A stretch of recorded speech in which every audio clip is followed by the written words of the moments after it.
ഒരു പരമ്പരാഗത ശൈലിയിലുള്ള ലൈബീരിയൻ വീടാണ് ഈ കാണുന്നത്. വീടിൻ്റെ മേൽക്കൂര അവർ പുതുക്കി പണിയുകയാണ്. മഴക്കാലം കഴിഞ്ഞ് വേനലിലേക്ക് പ്രവേശിച്ചു. അതുകൊണ്ടാവാം അവരിപ്പോൾ വീടിൻ്റെ മേൽക്കൂര പുതുക്കി പണിയുന്നത്.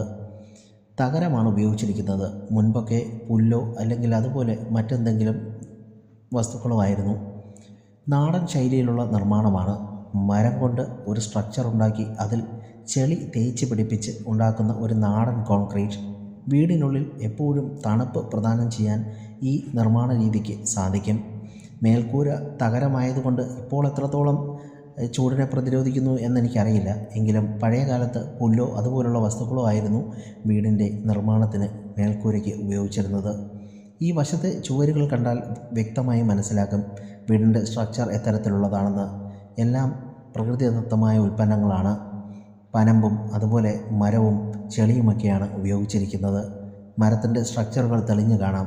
ആ നാടൻ ലൈബീരിയൻ മണ്ണുകൊണ്ടുള്ള കോൺക്രീറ്റാണ് ചുവർ എന്ന് വേണമെങ്കിൽ പറയാം. അങ്ങനെ കാഴ്ചകൾ കണ്ട് ഞങ്ങൾ അവരോട് ബൈ പറഞ്ഞിറങ്ങി.